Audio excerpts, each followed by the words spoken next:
Boa noite, galera do Instagram, galera do YouTube. Estamos de volta com mais uma live, como fazemos toda segunda-feira às 20h20 em ponto. Entramos aqui sempre com um tema de relevância para o nosso bem-estar, para a nossa saúde mental, para os nossos relacionamentos. É uma alegria estarmos juntos mais uma vez e hoje a gente vai falar sobre ajuda leiga. Já ouviram falar de ajuda leiga? Pois é, todo mundo em algum momento precisa de ajuda do outro ou precisa ser de alguma maneira ajudado.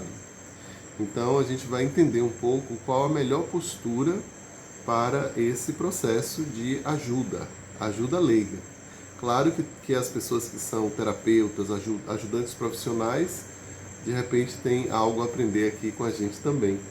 Então todo mundo é muito bem-vindo, essa é uma live para todos mesmo, é uma live que eu entendo que é uma live de serviço público, né, de serviço social mesmo, porque a questão da ajuda ela é muito importante na nossa vida e entender um pouco sobre como ajudar as pessoas com certeza nos ajuda a criar espaços mais seguros de relacionamento.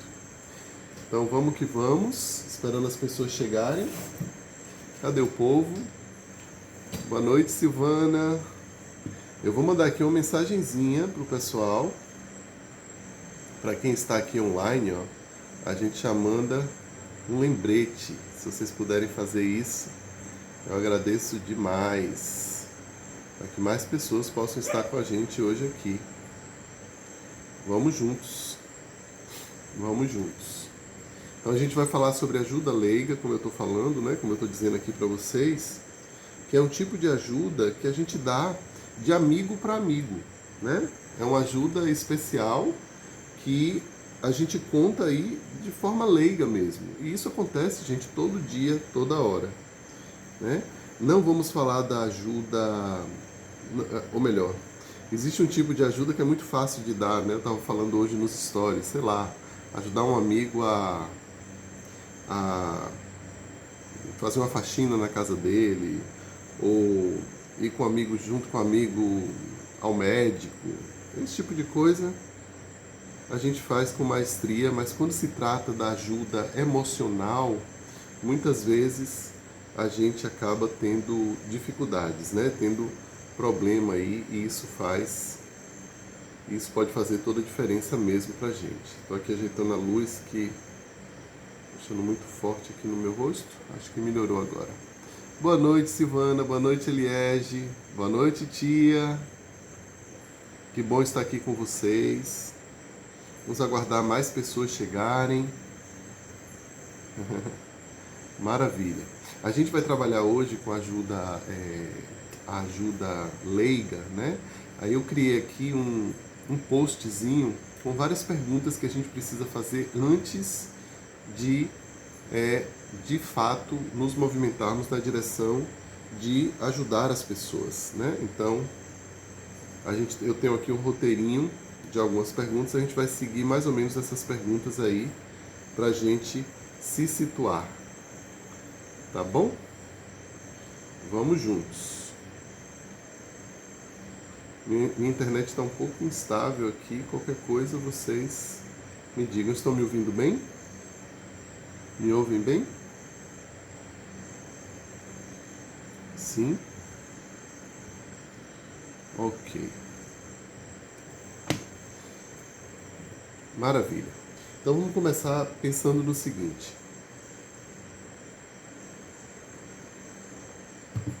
Toda vez que a gente se coloca no lugar de ajudante, a gente precisa, em primeiro lugar, olhar para nós mesmos. Para olhar para a nossa capacidade mesmo de ajudar essa pessoa que está pedindo ajuda. A gente está falando aqui, gente, de ajuda emocional. Tá ouvindo bem, né, Silvana? Obrigado. Estamos falando principalmente aqui de ajuda emocional, tá? Essa ajuda que a gente dá com relação a um problema que uma pessoa está vivendo, está ali no apoio, né, com uma pessoa que está precisando de um conselho, de uma orientação, esse tipo de apoio. Geralmente a gente está falando aqui de ajuda entre iguais, certo? O que significa isso? que não é, por exemplo, ajudar a mãe ou o pai.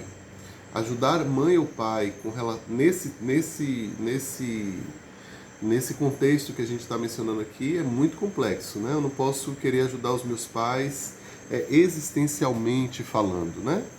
Com temas existenciais, temas da vida deles, temas que são muito pessoais, muito da história dos meus pais, do trauma dos meus pais. Esse é o tipo de ajuda que a gente tem que buscar um profissional para fazer, né? Eu não posso ajudar como leigo os meus próprios pais, porque aí existe um desnível muito grande e uma ordem que se coloca aí e que impede, né, que eticamente a gente possa dar qualquer tipo de ajuda, inclusive como um filho leigo mesmo. Não estou nem dizendo assim, filho terapeuta ajudando os pais. Não, estou falando de filho leigo mesmo.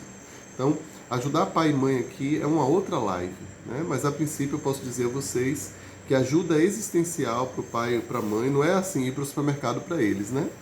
Eu estou falando de ajuda existencial mesmo, isso precisa ser visto com mais cuidado. Estamos falando hoje de ajuda entre iguais, tá? Então, quando a pessoa vai atrás de você em busca de ajuda, se um amigo liga para você e diz, Léo, eu estou precisando de você, estou precisando desabafar, eu preciso ter um certo nível de consciência sobre como aquele tema que a pessoa traz para mim, como a situação da pessoa me influencia. Significando que eu estarei cada vez mais apto a ajudar uma pessoa com mais imparcialidade e mais empatia e mais presença, quanto mais eu tiver trabalhado em mim aquele tema que a pessoa traz, ou quanto mais o tema for distante de mim, né?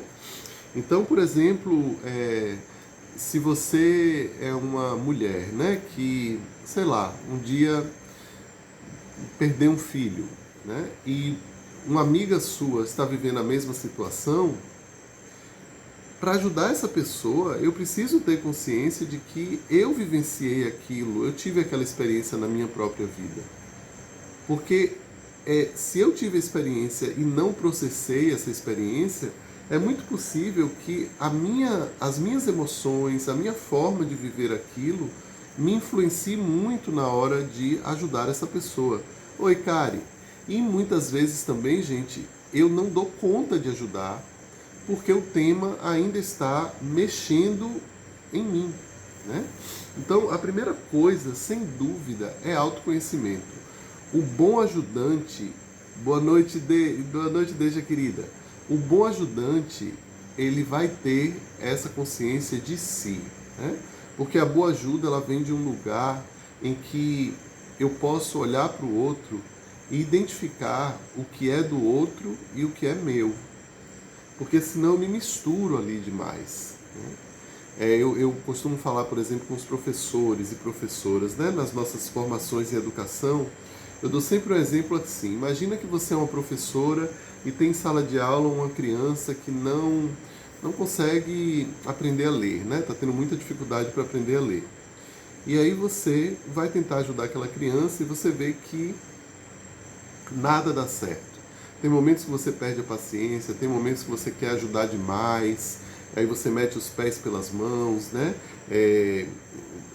Tenta ajudar de uma maneira que tira a autonomia da criança. Aí você está vivendo um monte de conflito. Aí quando você vai investigar a sua história, você começa a perceber que você viveu isso. Você mesma, né? Você mesmo, essa professora, ela teve dificuldade de aprender a ler lá atrás. Ou seja, ela viveu a mesma experiência que essa criança está vivendo. Então vejam como é que as coisas elas precisam estar organizadas dentro de nós. Essa professora, quando vê a criança naquele estado, sem conseguir aprender, se sentindo incapaz, se sentindo impotente, essa professora, ela acessa a mesma sensação que a sua própria criança acessou lá atrás, quando não conseguiu ler. Então é bem possível que essa criança, dessa professora, se ela não tem consciência disso, ela regride, né? Ela volta a ser criança, e sendo criança não dá para eu ajudar, né? Para ajudar eu preciso ser um adulto. Os adultos podem ajudar outros adultos emocionalmente. A nossa parte infantil, muitas vezes ela ainda vai precisar de ajuda, né? Então, para quem chegou aí, o primeiro ponto que eu estou trazendo aqui para o processo da ajuda é autoconhecimento. Eu preciso conhecer a minha história, eu preciso saber quais são os meus pontos, qual é o meu calcanhar de Aquiles, e eu preciso, isso vai ser essencial, porque na sequência eu vou explicar para vocês uma coisa. Precisamos, para ajudar uma pessoa de forma efetiva, estar em contato com ela. Estar em contato não apenas eu estou com você aqui, mas eu posso estar com você e perder o contato. E simplesmente desaparecer do relacionamento. Quantos de vocês já tiveram experiência, me diga aí, por exemplo, de estar conversando com a pessoa está te olhando e você sabe que a pessoa não está ali. Né? Já viveram isso? Não só numa situação de ajuda, qualquer tipo de ajuda, né? Às vezes está contando uma história para uma pessoa e a pessoa não está ali com você, né? Pode ser que ela esteja preocupada com outras coisas, mas pode ser também que o tema que você traz para aquela conversa seja uma sobrecarga para a pessoa. E sendo uma sobrecarga para ela, ela não dá conta de permanecer com você, certo? Hoje eu dei um exemplo lá nos stories de uma pessoa que na infância se sentiu abandonada, teve uma história de trauma de abandono. E aí ela vai conversar com uma amiga, por exemplo, que acabou de ser abandonada pelo marido e está vivendo aí o luto do fim de uma relação, se sentindo abandonada. Então temos aqui duas pessoas que em algum momento de suas vidas viveram experiências parecidas, né? Uma pessoa que foi abandonada na infância e uma que acabou de ser abandonada pelo marido, ou a gente pode dizer que ambas se sentiram abandonadas, né? Melhor falar assim do que foram abandonadas. Então, quando você vai ajudar essa sua amiga, né, que está vivendo a dor do abandono, como é que fica a sua criança que se sentiu abandonada?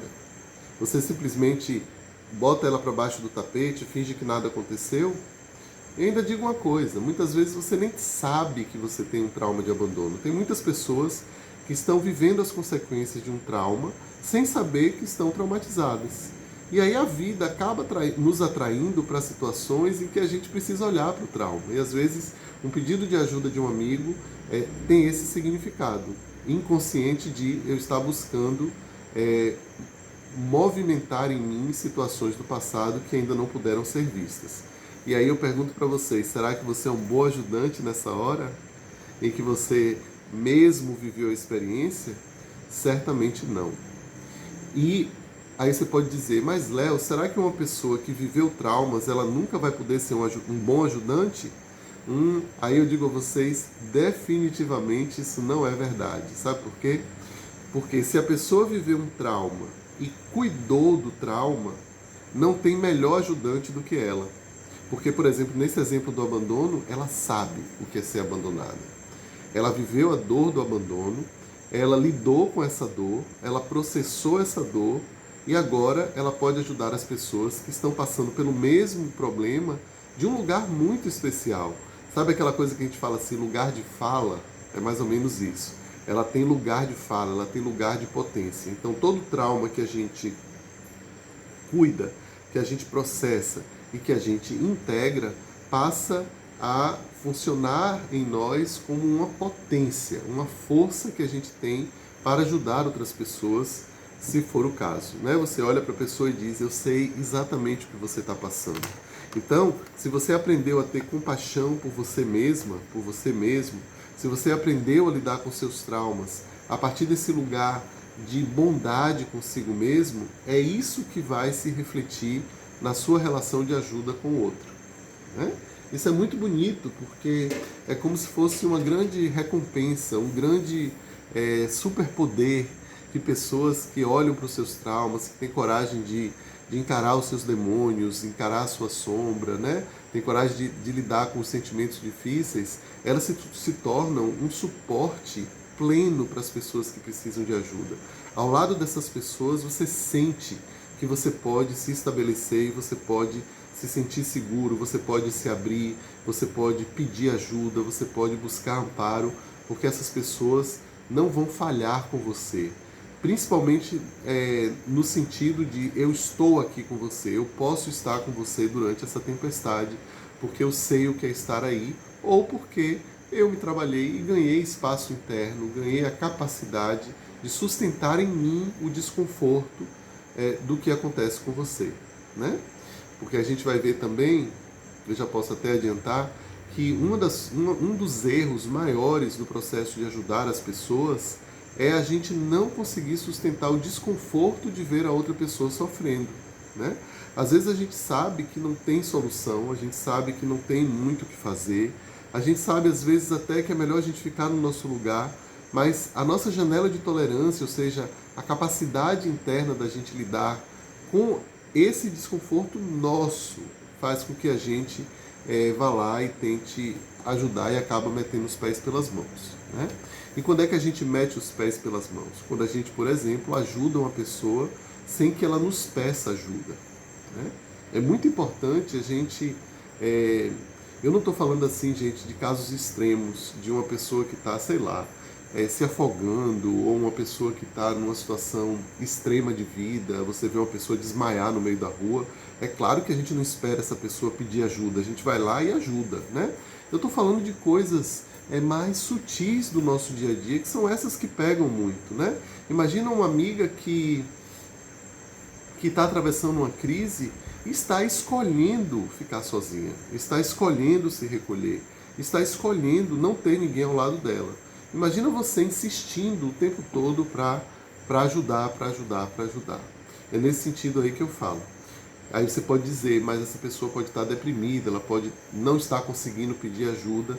Bem, o que a gente pode fazer nessas horas é dizer, eu estou aqui para você. Você sabe que se você precisar, eu estou aqui por perto. Dá uma checada de vez em quando, mas eu vejo muitos casos, isso é bem comum, de pessoas que realmente metem os pés pelas mãos e vão tentar ajudar de qualquer maneira e acabam invadindo o espaço das outras pessoas. A gente tem que ter muito cuidado com isso.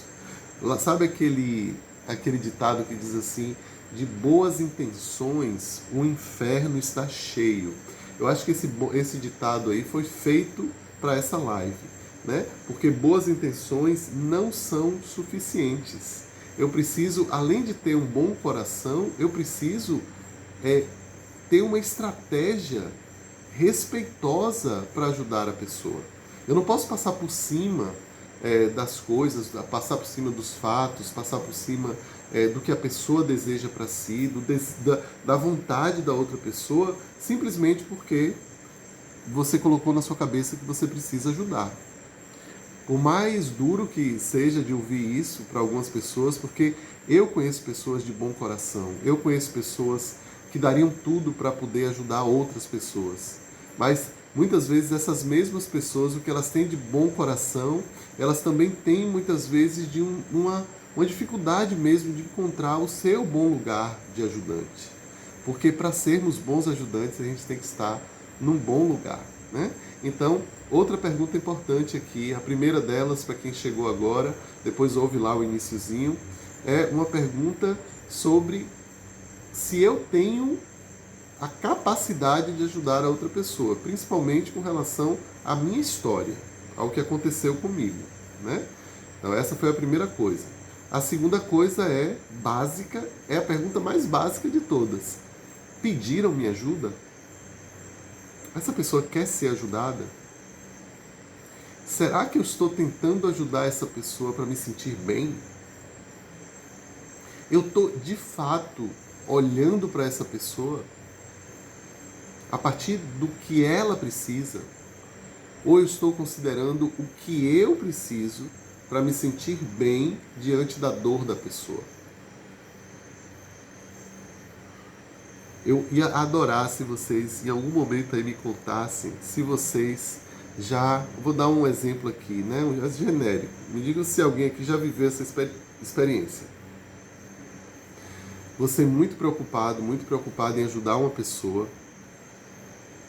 Essa pessoa não pediu diretamente sua ajuda, mas você sentiu no seu coração que você deveria ajudá-la. Aí você levantou mundos e fundos, você fez tudo por essa pessoa, você deu mais do que você tinha, você deu muitas vezes o que você não tinha para dar, ajudou essa pessoa, deu tudo certo. E depois essa pessoa te apunhalou pelas costas. Alguém aqui já viveu essa experiência? Dizer assim, eu fiz tudo por você e você me traiu. Eu fiz tudo por você e hoje eu preciso de você e você não me ajuda. Se isso aconteceu com você, é muito provável que a sua ajuda foi equivocada. Você estava num mau lugar, né? O seu lugar não estava bom como ajudante. Isso acontece. Alguém aí já viveu essa experiência? Conta aí pra mim. Lili, boa noite, querida. Tudo bom?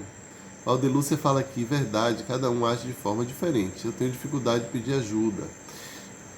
Aham. Aconteceu comigo quando ele se sentiu melhor, ele deu tchau.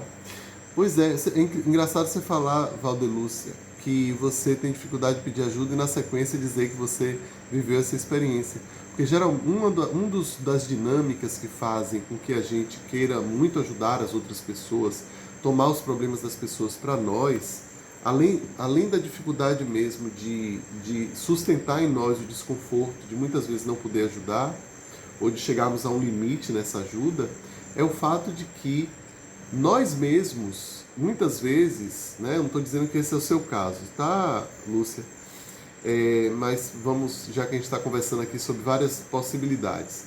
Pessoas que não querem ou não estão disponíveis para se ajudar. Elas têm um monte de problema na vida, mas elas estão concentradas o tempo todo em ajudar as outras pessoas. Quem conhece gente assim? Você cuida muito bem do outro, mas na hora de cuidar de si, você é um desastre. Então, dificuldade de pedir ajuda, né, significa muitas vezes dificuldade de cuidar de si, né? E aí, isso é uma indicação de que se eu não cuido de mim, para onde vai a minha energia do cuidado? O que é que me desvia desse caminho de me cuidar de mim mesmo? Olhar para fora, olhar para o outro. Quem precisa de ajuda são as pessoas, não sou eu. Né? Essas pessoas que agem assim, elas são tidas como pessoas muito altruístas, muito bondosas, e são mesmo. São pessoas generosas, pessoas de bom coração, pessoas que sentem a dor das outras pessoas, e isso tudo é maravilhoso. Só que isso não é suficiente, e além de não ser suficiente, isso pode ser extremamente prejudicial, porque se isso está crônico na vida de uma pessoa, né, se ela está vivendo situações no dia a dia em que ela está se machucando e machucando outras pessoas por causa de ajuda desmedida, isso já não é bom para ninguém, né? Isso é um sinal de que ela está desviando a força dela para um lugar que não é adequado e muitas vezes abrindo mão de si mesmo. Tem um livro esse livro aqui de Gabor Maté, chamado O Mito do Normal. Ele tem um capítulo aqui em que ele fala uma coisa interessantíssima. Ele diz assim, pessoas, ele é médico, né? Ele conta que em visitas a hospitais, conversando com enfermeiras, médicos ele faz um trabalho grande sobre trauma. Ele diz assim, algumas enfermeiras me disseram que antes uma pessoa chega doente, né, no hospital, e antes mesmo de ter um diagnóstico, da pessoa fazer os exames, ela já supõe que aquela pessoa tem, por exemplo, esclerose múltipla. Aí ele perguntou, mas como é que você pode saber que uma pessoa tem esclerose múltipla sem fazer os exames, sem passar para um médico, sendo apenas um enfermeiro? Aí ele diz assim, essa pessoa é muito boazinha. E eles dizem assim, pela nossa experiência aqui, a gente está começando a associar a personalidade das pessoas a doenças que elas trazem. E uma das características de pessoas que acabam sendo diagnosticadas com esclerose múltipla é o fato delas serem muito voltadas para ajudar as pessoas e não olham para si mesmas, né? Não cuidam de si. Então esse é um ponto importante, né, gente? A gente precisa equilibrar esse cuidar do outro e cuidar de nós mesmos. Se você não cuida de você, vai ser muito difícil você ser um ajudante eficiente para outra pessoa. É muito mais possível que você cause mais problema e mais dor do que qualquer outra coisa. Vou contar um outro tipo de personalidade de ajudante. Aquele ajudante que você corre dele porque essa pessoa quer fazer tudo por você. Você já está morrendo de vergonha porque ela está sempre disponível, ela faz tudo o que você quer, até adivinha seus pensamentos. Antes de você pensar, ela já está fazendo a coisa que você desejaria. Mas você se sente extremamente frustrado porque na hora que você oferece ajuda, quando ela precisa de ajuda, amiga, tá precisando aí, às vezes uma ajuda boba, um pouquinho de açúcar, essa pessoa não aceita. Alguém conhece alguém assim? Ou alguém quer se declarar um ajudante desse tipo? Aceito ajudar, mas sou autossuficiente. Não venha me oferecer ajuda que eu não quero. Isso é terrível para uma amizade. Isso deixa o coração da gente apertado. Eu pessoalmente me sinto muito mal com isso. Eu gosto muito de receber das pessoas. Eu tenho uma certa facilidade de pedir ajuda. Mas eu vou dizer a vocês, quando eu recebo muito de uma pessoa e a pessoa se nega a receber qualquer coisa que venha de mim, isso parte meu coração. Vocês concordam? Então também temos esse tipo de ajudante, né? Temos o que ajuda demais e temos o que ajuda demais e não quer ser ajudado. Não recebe nada do outro, né? Essas pessoas, elas geralmente, elas querem estar no crédito, sabe? Elas querem ser credoras, não no sentido de que elas vão cobrar você alguma coisa depois, não necessariamente, não é isso que eu estou falando, porque a nossa alma, gente, a nossa experiência humana é uma experiência de troca, é uma experiência de interdependência, né? Então, experiências de interdependência, elas precisam ter equilíbrio. Vou explicar para vocês aqui 3 tipos de relacionamentos, né? Um relacionamento em que eu sou independente. Se eu sou independente, eu me coloco como autossuficiente. Eu sou independente. Ser independente para mim é isso. Eu não dependo de nada. Isso não é verdade, isso não é saudável. A independência, ela tem um limite. Até essa pipa que você vê voando no céu, ela está conectada a alguma coisa, né? Não existe essa independência absoluta, né? A gente está sempre intricado com alguma coisa dentro de algum contexto. O outro lugar que também é muito complicado é o lugar da dependência. Você ser uma pessoa dependente do outro. Isso também não é legal, né? Você abre mão de você mesmo, de ser quem você é, e você vai para o lugar de o outro. Eu preciso da outra pessoa, eu preciso da outra pessoa, eu preciso da outra pessoa. Isso também não é saudável. Relações de ajuda em que existe esse senso de independência é uma relação em que eu não preciso do outro, ou seja, eu não peço ajuda, eu não preciso de nada que vem de você. A outra forma é eu preciso de tudo que vem de você. Eu me sinto tão incapaz que eu preciso de você para tudo. Nenhum desses lugares é bom. O lugar legal é o lugar da interdependência. A interdependência significa que eu preciso de você e você precisa de mim. E quando eu tenho algo para te dar, eu me alegro em te dar e você se alegra em receber. E vice-versa, né? Então a relação vai se construindo no dar e no receber equilibrado, né? Esse equilíbrio é super importante. Então, voltando ao exemplo da amiga que dá muito, né? Ela te dá muito, ela é uma pessoa muito generosa, mas na hora de você oferecer alguma coisa a ela, ela não aceita, ela nunca está disponível, ou seja, ela é super independente, o nosso coração se aperta. Porque é como se dentro dessa relação, o que eu entrego, o que eu trago, o que é meu e o que eu ofereço com alegria, não pode ser aceito pelo outro. Ou seja, o que eu trago não tem valor. Então, num relacionamento, principalmente um relacionamento de casal, né? Essa não é uma live sobre relacionamento de casal, mas relacionamento entre iguais. Você pode pensar também numa relação de amizade. Imagina você ter um amigo que te dá um monte de coisa e na hora que você dá uma coisa para ele, ele não quer, né? Então isso é muito importante, né? E aqui é tão gostoso essa troca. Se você está falando, Lili, da interdependência, É verdade, é muito verdade. É muito bom quando isso acontece.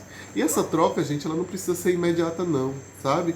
Não preciso, eu te dou um copo d'água, me dê outro pra gente equilibrar essa troca, porque a gente é interdependente. Não, você faz pelo outro e, e fica aberto para receber e para dar novamente. Essa é uma ajuda que a gente vai... uma ajuda que constrói segurança na relação, constrói um vínculo seguro. Tá bem aí para vocês? Lili falou aqui, eu concordo muito, elas são muito abertas à ajuda, acham que isso é desnecessário. Isso. Andréa diz assim, eu tinha dificuldade porque não queria dar trabalho, mas mudei. Hoje aprendi a pedir, a ser humilde e ser humilde, que nem sempre vão fazer como eu faço, mas que tá bom assim. Já fui muito perfeccionista. Odéia, parabéns, parabéns aí pela sua evolução. É lindo de ver depoimentos assim, como o de André, né? Porque a gente vê que aquela história, né? Eu nasci assim, me criei assim, você sempre assim. Isso é bobagem, né? A gente. A gente. Eu tô colocando aqui o título. A gente evolui, né, gente? A gente precisa mudar. E não tô conseguindo fixar o título. Beleza, não tem problema. Deixa eu ver quem é que tá por aqui. Dá um oi aí pra vocês. Cari, Christian, galera que não perde uma live nossa. Ricardo, Tadeu, Tia Malha, Liliana, Léa, Andréa, Érica Quintela, Lari. Oi, Lari, que bom que você tá aqui. Deja, Érica, Isis, Eliege, Silvana, Gessilda, Sandra. Quanta gente, que bom. E o pessoal do YouTube, eu sempre mando um beijo para vocês, né?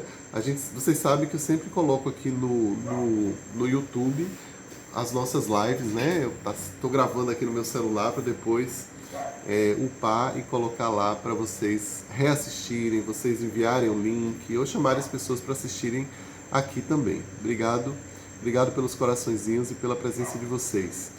Manda pergunta, escreva alguma coisa porque ajuda demais, tá? Nem seja botar um emoji aí, porque a galera vem atrás da gente, né? O algoritmo vai chamando. Vamos lá, uma outra pergunta. Será que a outra pessoa dá conta de receber a minha ajuda? Ou a minha ajuda é excessiva? É muito? Será que eu estou dando muito nessa relação? Será que eu estou oferecendo para além do que a pessoa dá conta de receber? Sim, porque a ajuda precisa ter um limite, né? A gente não pode, só porque eu estou ajudando, a ajuda é ilimitada. Bom, se você vai tomar um remédio, você pode dizer é uma coisa que cura, é uma coisa boa. Mas você tem que ter um limite para tomar remédio, porque senão vira veneno. E assim é com a ajuda, né? Se você tenta ajudar demais, se você dá muito, às vezes a pessoa não está muitas vezes disposta. Ela não quer sua ajuda, mas ela sente vergonha de dizer. Imagina você ser uma dessas pessoas, né, que não consegue dizer não.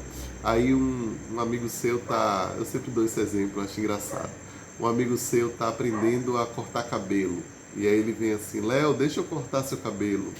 Aí eu olho, mas você não é cabeleireiro, rapaz, eu tô fazendo um curso aí, eu tô querendo treinar. E aí? Essa ajuda, você aceita ou não? Você diz não para a pessoa, você nega ajuda ou você aceita porque você é bonzinho, você fica sem graça de dizer não, né? Eu acho que quem tem que se dar conta de que, vamos dizer assim, da postura é quem está oferecendo ajuda, né? Você não vai oferecer isso ou impor isso para ninguém, né? Então a pessoa não está disposta a receber, ela não está preparada, ela tem medo, enfim. Então, esse lugar, gente, de ajuda, principalmente de ajuda emocional, é um lugar muito delicado, é muito frágil, né? É muito frágil. As pessoas, quando elas precisam, seja quando elas precisam e pedem, seja quando elas precisam e não pedem, a gente precisa colocar o respeito em primeiro lugar. Eu já vi muito em trabalho terapêutico, principalmente nas constelações familiares, alguns casos de pessoas que claramente estão desejando morrer. Sim, existem pessoas que escolhem morrer. né? Às vezes não de forma consciente, mas às vezes de forma inconsciente mesmo, elas escolhem esse caminho. E a gente, na hora de dar ajuda, a gente tem que respeitar de alguma forma isso. Não que a gente não vá fazer nada, mas a gente precisa estar atento ao limite. Até onde eu posso ir, né? Até onde é saudável, até onde eu vou estar respeitando o desejo dessa pessoa, o limite que ela está me impondo aqui. E aí, eu repito, o nosso trabalho como ajudante é se segurar. Isso é uma super aprendizagem. Se segurar. Se segurar, porque quando a gente se segura, vem um desconforto. E é aí que a gente faz a bobagem. É exatamente nesse momento em que eu deixo de olhar para outra pessoa e vou fazer, na realidade, não pela pessoa. Eu vou fazer por mim. Para que eu me sinta bem. Então, a boa ajuda, ela não tem como primeiro objetivo me fazer sentir bem. Às vezes, ajudar uma pessoa significa dizer não para ela. Significa dizer, eu não vou continuar fazendo isso por você, porque isso está prejudicando a sua capacidade de ter autonomia na vida, por exemplo. Eu vou parar de te ajudar. Essa é uma decisão difícil. Exige muito da gente. Às vezes, eu tenho uma frase que diz assim: muitas vezes a melhor ajuda é aquela que a gente não dá. Porque aí a gente encontrou o limite saudável para permitir que o outro ele lide com as consequências da sua própria experiência. Isso é sagrado, né? Se você ajuda demais uma pessoa, eu já disse, ela se aborrece. Uma vez eu vi uma professora tentando ajudar um menino a aprender a escrever, né? Aí ela pegava na mão do menino, ele era um menino especial, tinha uma neurodivergência, então ele tinha, na realidade, nem era uma professora, era uma assistente de sala que ficava do lado dele. E aí, se tinha uma coisa no quadro para ele copiar, ele começava a desenhar, a fazer a coisa, né? Eu me lembro que uma vez foi como é que chama? Jogo da velha. E aí ele era muito mais lento do que os colegas, e essa pessoa vinha, não, deixa eu te ajudar, e segurava na mão dele, aí esse menino olhava para ela com uma raiva.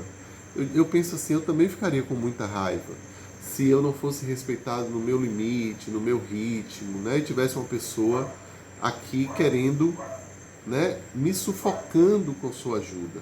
Sim, porque ajuda sufoca. Excesso de ajuda, ajuda deslocada, ajuda... Por melhor que seja a sua intenção, sua ajuda pode não estar sendo bem-vinda. Tá bom? A constelação familiar me colocou em um lugar assim, porque na constelação meu professor dizia assim: você não é tão importante. Nossa, isso chegava no meu coração assim como uma faca, né? Você ouvir de alguém... ele não falava para mim, ele falava para o grupo. Gente, às vezes a gente se acha mais importante do que a gente é. Nós não somos tão importantes assim, nós não temos tanto poder assim. É de bom tom, muitas vezes, baixar a cabeça e dizer: aqui chegou no meu limite, eu não posso ajudar para além disso. Aqui o trabalho começa a ser meu, eu vou começar a respirar e ficar num bom lugar, porque eu não posso ajudar para além disso. E eu digo a vocês, isso é um drama na vida de muita gente em diferentes aspectos. Para mim, por exemplo, uma coisa que 25 anos de terapia ainda não resolveram é ver um animal sofrendo na rua. Eu sofro junto, não tem jeito.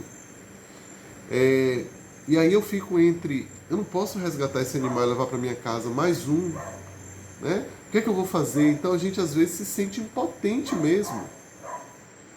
Esse lugar de ajudante é um lugar em que a gente precisa aprender a lidar com a impotência. Sim, a impotência faz parte da vida. Eu não posso, não tenho como ajudar. Já fiz o que pude e vou dar um passo atrás. E aí um segredo que eu aprendi com as constelações foi o seguinte: toda vez que eu não posso dar essa ajuda, toda vez que o que está acontecendo é muito maior do que a minha capacidade de intervir. Eu dou um passo atrás, eu coloco a mão no coração e eu reverencio o destino daquela pessoa, o destino daquele animal, né? E me conecto com as coisas que eu já faço no meu dia a dia, que indiretamente que não ajuda aquela pessoa ou aquele animal diretamente, mas de alguma forma cria movimentos que no futuro esse tipo de coisa aconteça menos. Por isso, por exemplo, eu não posso livrar as pessoas de viverem traumas, né? Eu trabalho com trauma, eu sei a dor que isso tem. Eu não posso curar o trauma de um amigo, mas eu posso dar curso, como eu faço, para pais e mães que desejam entender sobre seus traumas, para que eles não passem seus traumas adiante para os seus filhos. Então eu não consigo ajudar aquela criança especificamente, mas eu consigo fazer uma manobra que me acalma, porque eu sei que no futuro o que eu estou fazendo hoje vai influenciar essas pessoas e talvez menos crianças sejam traumatizadas, ou seja, tenhamos menos adultos no futuro. É aquilo que a gente chama de círculo. Stephen Covey, né, o autor dos 7 hábitos altamente eficazes, não sei se vocês conhecem esse livro, ele fala do círculo de influência e círculo da preocupação, né? Não dá para eu resgatar todos os cachorros que tem na rua, mas dá para eu ajudar as pessoas a se amarem mais. Isso eu faço através do meu trabalho, se conhecerem melhor, porque se elas fizerem isso, elas vão tratar melhor os animais, sabe? De forma indireta, a gente vai encontrando esses alívios, né? Vamos ver aqui. Com relação ao corte de cabelo, ele fala que um corte não tão radical que possa refazer o corte se quiser. É uma boa, massa. Esse é um meio termo legal. Christian diz aqui, esse tipo de amizade onde não há limite no ajudar, muitas vezes o sentimento predominante não é o amor, mas o medo, tornando a ajuda um meio de se sentir seguro. Exatamente. Na realidade, você está ajudando mais a você mesmo do que a outra pessoa, né? Aí é uma ajuda toda torta, né? Porque as pessoas que não têm consciência e não têm autoconhecimento, elas juram de pé junto que elas estão ajudando, que elas têm que ajudar. Eu coloquei um cartoonzinho lá no grupo e coloquei também nos stories, não sei se vocês chegaram a ver, deixa eu ver se eu acho aqui, porque acho que ilustra bem isso que eu estou dizendo aqui. Vamos ver se eu acho aqui, rapidinho. Procurando aqui nos meus alfarrábios. É uma história de Horácio. Rapidinho. Eu quero achar aqui porque eu acho que vai valer a pena.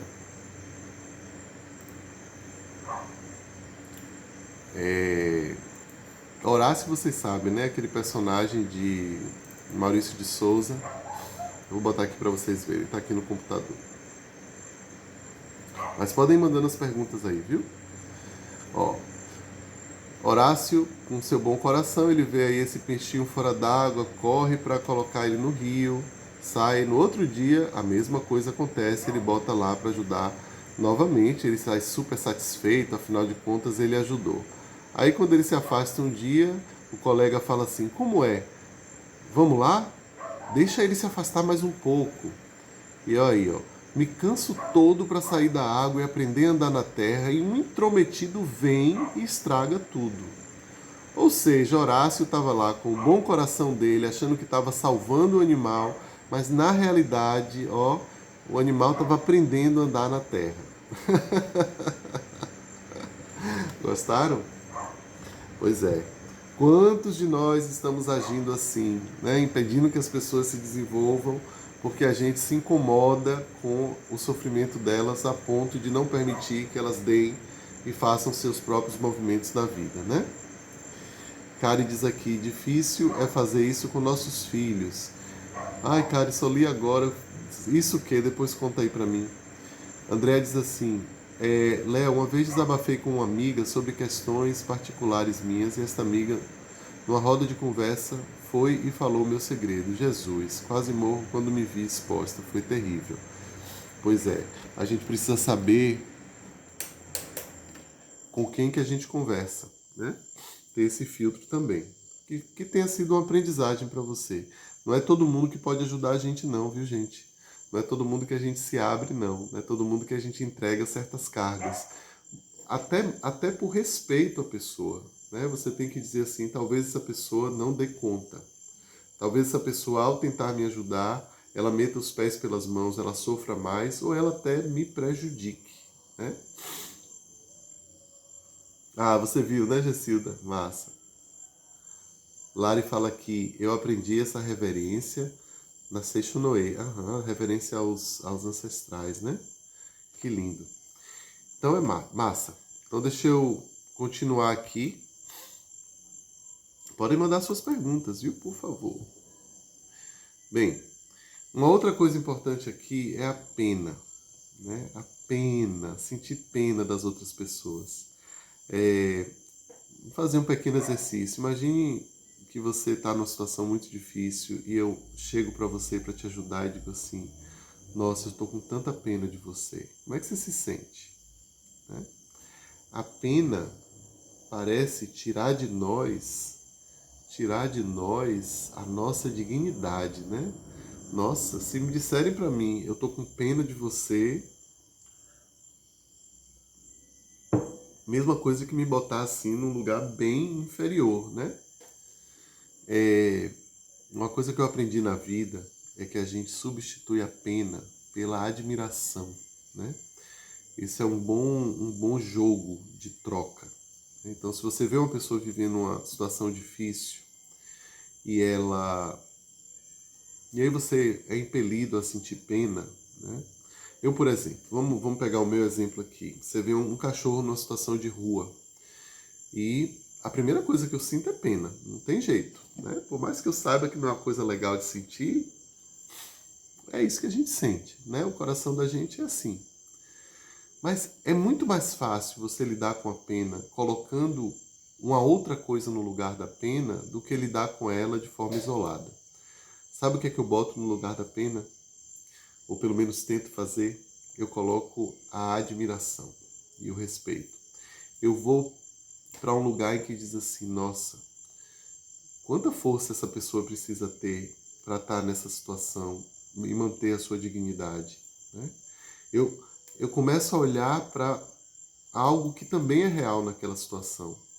Hoje, com o tempo, eu tenho aprendido a não ignorar a minha pena, nem suprimi-la, mas sentir mesmo a dor que ela traz comigo, mas eu também não deixo de observar e de sentir admiração pela pessoa. Essa admiração não quer dizer que eu quero que ela continue nesse lugar. Não é admirar como você admira uma pessoa que está tendo sucesso. Não é esse tipo de admiração. Não quero romantizar nada aqui. É uma admiração no sentido de dizer... É mais do que admiração, é respeito. É uma coisa assim, poxa, nossa, se eu tivesse no lugar dessa pessoa, em situação de rua, eu não sei se eu sobreviveria. No entanto, essa pessoa está aí, né? Está aí. Precisamos trabalhar para tirar ela daí, né? A gente não quer mantê-la aí porque a gente admira ela, não é nesse sentido. Mas é no sentido de ver a força da pessoa. Ver essa referência de força e não apenas a referência de coitadinho, né? Porque isso tira a dignidade dele. Então, se você fala para uma pessoa que está vivendo uma situação difícil, por exemplo, passando por uma doença grave, e você diz para ela, nossa, como eu estou com pena de você. E se você diz, nossa, eu vendo você atravessar tudo isso, meu coração se enche de respeito e admiração pela força que você está tendo para lidar com tudo isso. Né? Me parece, me digam se toca vocês e faz sentido, que quando eu olho para essa pessoa com esse respeito, reconhecendo a força que ela precisa ter para atravessar a situação, eu levo essa pessoa e vou junto com ela para um novo lugar. Um lugar de potência, um lugar de força, né? Sem deixar de lado a dor. né? Sem romantizar e sem ficar preso naquela coisa assim, eu só vejo o lado positivo das coisas. Isso pode ser extremamente tóxico. Não, é difícil, mas eu admiro e você tem o meu respeito por estar atravessando tudo isso com tanta dignidade. Né? Faz sentido para vocês? Kari diz aqui, limitar nossa ajuda aos filhos. Até que ponto ajudar os filhos não é prejudicial para o crescimento deles? Sim, Kari, ótimo. Isso é muito presente nos grupos de pais, muito presentes até com pais de filhos adultos, que não conseguem fazer o movimento realmente de liberar os filhos e não ajudar, né? Isso requer muito amor, né? Aquele em inglês a gente chama de tough love, né? É um amor duro, né? O amor, aquele amor que faz acontecer, diz não com o coração na mão, mas diz não e sustenta. Essa é uma prática muito importante para a gente, principalmente nós dessa cultura mais latina, né? Por exemplo, nos Estados Unidos o menino faz 18 anos de idade e não tem conversa. Vai embora, vai viver sua vida. Todo mundo deseja isso e vai fazer, né? Aqui na nossa cultura, o cara tem já uma idade... Eu mesmo saí da casa dos meus pais com 26 anos, né? Enfim, é uma questão cultural, mas é uma questão também muito pessoal, né? É uma questão de mudança de cultura. Isso é muito geracional, né? Muito sentido, exatamente. Obrigado, Lili, aí pela sua participação.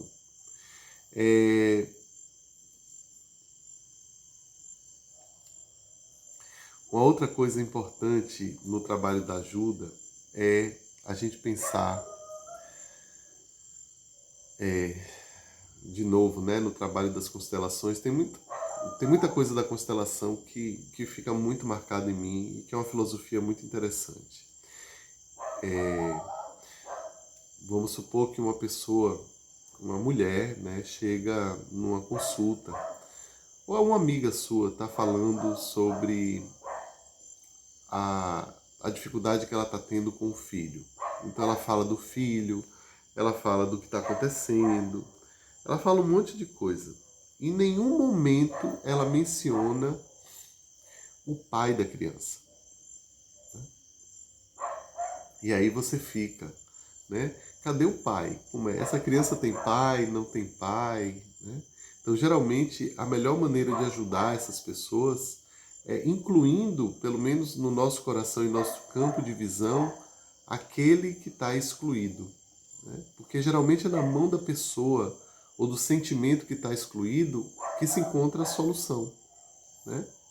Então, se eu estou ouvindo uma situação difícil, alguém narrando uma história de conflito, por exemplo, e eu não consigo dar um lugar de dignidade para a pessoa que é a adversária da minha amiga, por exemplo, vamos supor que uma amiga sua está batendo papo com você, falando as coisas que ela está sentindo sobre o relacionamento dela de casal, e que o marido dela não é um cara legal, ela fala mal dele. E aí, se você quiser ajudar essa sua amiga, você precisa de um bom lugar, né? Veja bem, tem dois tipos de ajuda, para eu não ser aqui um radical. Tem aquele que você tá do lado da sua amiga, você manda o cara que ela tá falando para você pro inferno. Você concorda com ela, você diz, é isso mesmo, amiga, esse cara não presta, não vale nada. E aí você bota lenha na fogueira.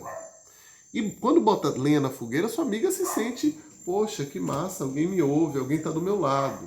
Né? Essa é uma maneira de ajudar. Só que a gente não vai muito longe com isso. Né? Porque eu estou num lugar extremamente parcial. E às vezes a ajuda de amigo é extremamente parcial mesmo, e acabou. Eu não vou dar lugar no coração para o cara que está agredindo minha amiga. Eu vou ficar contra ele mesmo e está tudo certo. Mas, quando a gente faz isso, saiba que você está trazendo para você um problema que não é seu. Então essa ajuda já deixou de ser imparcial há muito tempo, é uma ajuda em que você se misturou com outra pessoa, em que você se fusionou e que agora você e aquela pessoa carregam juntas, né, cada um na sua medida, o peso em relação àquele problema. Essa é uma maneira de ajudar, tá? Funciona por um tempo, né? Traz um alívio por um tempo, né? Muitas vezes, quando eu defendo a minha amiga e fico contra o marido dela e pego as dores dela, eu também estou lidando com minhas próprias dores, muitas vezes eu vivi uma situação igual e está tudo certo, né? Agora, existe uma maneira mais, vamos dizer assim, elegante, sofisticada de ajudar, mas que exige muito mais de nós. É uma situação, é uma ajuda em que eu permaneço em um lugar em que eu não perco de vista o agressor. Eu dou ao agressor um lugar no meu coração. Eu olho para o contexto 360. Isso é coisa de terapeuta, tá? Eu estou trazendo para você aqui dicas profissionais. Mas eu acho que a gente tem que atirar nas estrelas, né? A gente tem que mirar as estrelas. Eu não vou trazer menos do que isso para vocês aqui. Porque, então, qual seria a postura correta aqui? A postura correta no sentido de vai trazer benefícios para todo mundo. Eu, como ajudante, eu ofereço a essa pessoa um lugar, eu olho para essa pessoa com respeito. Olhar para esse agressor com respeito não significa que eu desejo, por exemplo, que ele não lide com as consequências dos seus atos. Não significa que eu acho que o que ele fez está certo. Não significa que eu vou defendê-lo. Significa apenas que eu vou ficar num lugar em que eu não ignoro que aquela pessoa também tem uma história. Só para vocês terem uma ideia, as pesquisas mostram, e a vida também mostra muito claramente, basta a gente perceber que o agressor de hoje, um dia foi vítima. Então, se na hora de ajudar essa amiga, eu agrido o agressor, eu estou perpetuando isso. Mas se na hora de ajudar essa amiga, eu silenciosamente dou a essa pessoa um lugar no meu coração, isso não precisa dizer, eu não preciso dizer isso à minha amiga, eu não preciso expor isso, principalmente se ela estiver com muita raiva e machucada. Isso é uma coisa que eu faço dentro de mim, é uma postura interna. Eu ofereço a essa pessoa um olhar de curiosidade, sem julgamento, para os dois, né? Sabendo que os relacionamentos são muito mais complexos do que o que as pessoas trazem, né? Às vezes você tem um pedacinho só da história. Não estou falando aqui mais especificamente dessa amiga, mas de situações várias da vida, né? Quando um amigo traz para você uma situação, uma experiência de vida, algo que desagradou ele vai contar isso só a parte, ele vai entregar um recorte a você, né? Então, se eu me envolvo nessa ajuda, tomando o lugar da outra pessoa, né? Entrando nesse lugar que não é meu, né? E ficando contra alguém ou contra algo, eu já perdi de imediato a capacidade de ajudar o outro, né? De um bom lugar. Entendam que quando eu falo na boa ajuda, eu estou falando numa ajuda que nos leva a soluções, tá? E não a mais problema. Porque eu vou repetir, de boas intenções o inferno está cheio. Deixa eu ver o que é que temos aqui mais. Faz sentido, Érica diz.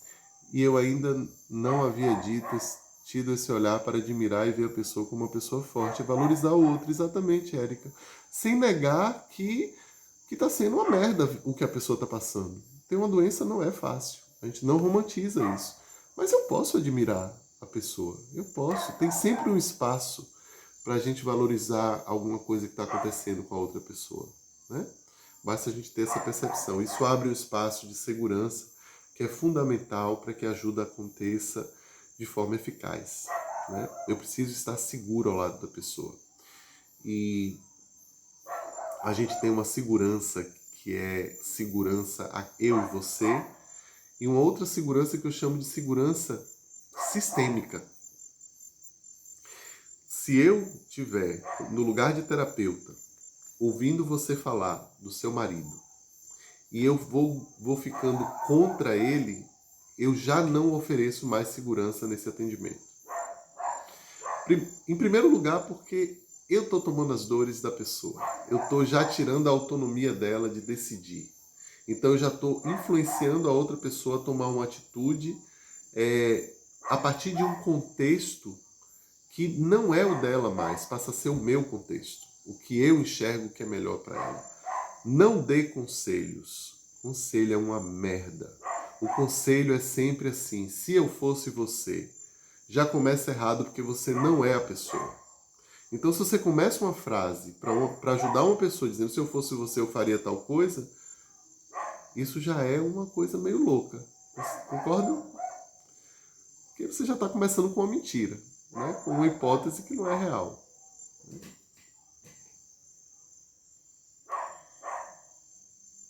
Kari disse que está na segunda ajuda. Ok. Vou ver aqui algumas perguntas.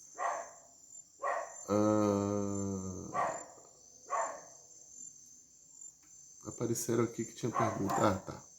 Uma pergunta aqui. Antes tentava ajudar, mas algumas pessoas apenas acostumaram a reclamar. É verdade, gente. Tem uma galera reclamona mesmo.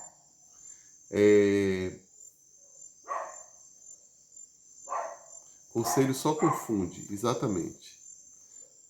Ok. Temos mais perguntas? Deixa eu ver quem é que está por aqui.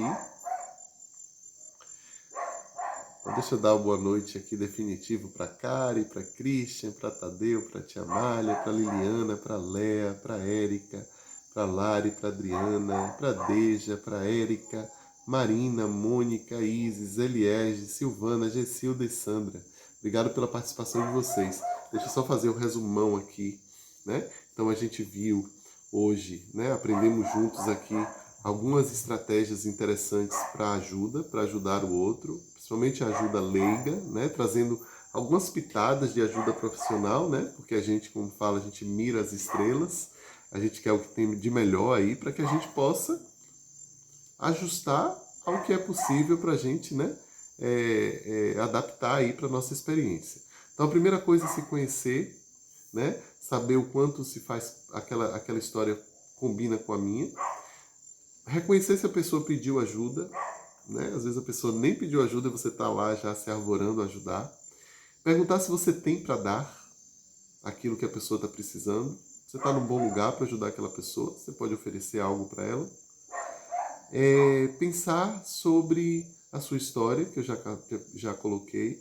A outra coisa é, será que eu estou ajudando para diminuir uma dor que eu estou sentindo ou eu estou realmente ajudando para estou ajudando olhando para o outro? Se a sua dor, se você se imaginar sem ajudar essa pessoa e a dor for muito grande, vale a pena você parar e respirar um pouquinho, tá? Principalmente em situações em que a ajuda não é possível e você acaba fazendo bobagem porque você não suporta o seu próprio desconforto, né? A outra pergunta é, eu estou tomando partido de alguém? Eu estou ficando do lado de alguém, né? E tá tudo bem. No caso da amiga, beleza, fique do lado dela mesmo, tá tudo certo, né?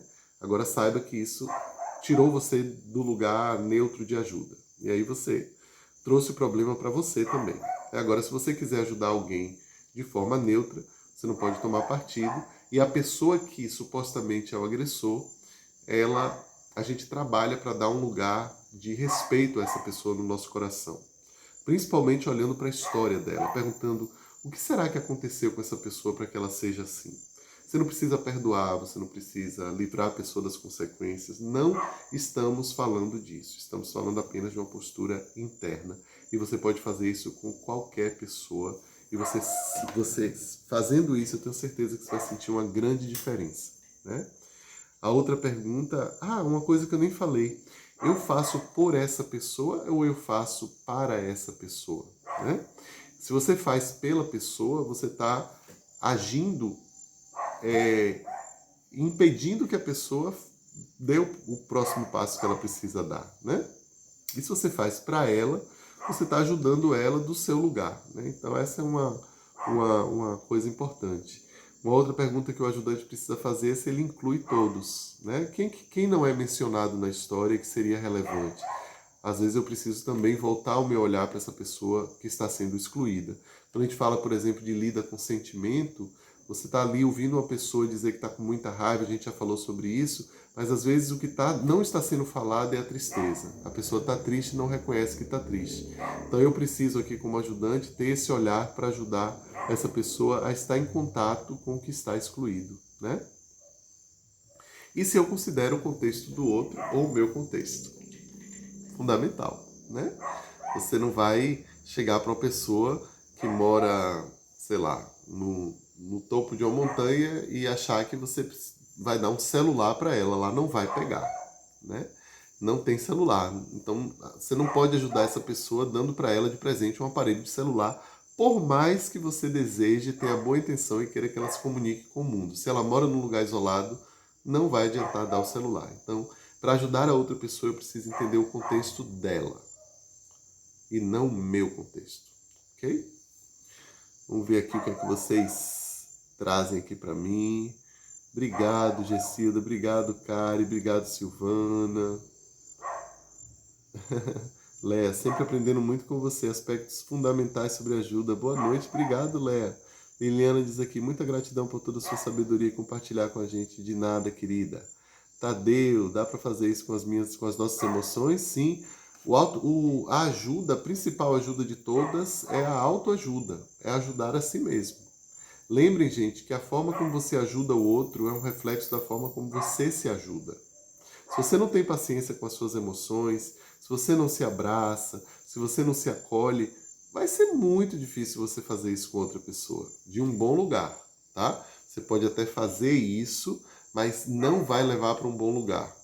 Às vezes a gente faz sem limite, sem borda, de uma maneira meio desengonçada, porque a gente não tem esse treinamento interno, né? E aí a gente vai para todos esses lugares aí que são muito difíceis e complicados que a gente já mencionou aqui, tá bom? Gente, muito obrigado pelo carinho, muito obrigado por estar aqui, muito obrigado por nos acompanhar e a gente se encontra na próxima segunda com mais um tema, tá bom? Galera do YouTube, não esqueçam de se inscrever no nosso canal, de curtir, deixar seu like, deixa um comentário, eu adoro os comentários, ajudando aí o nosso canal a crescer e fazendo também uma visita aqui no nosso canal no YouTube. Tem muita coisa legal aí para aprender juntos, tá bom? Obrigado, meus amores. Beijão. Tchau, tchau. Um abraço. Até mais.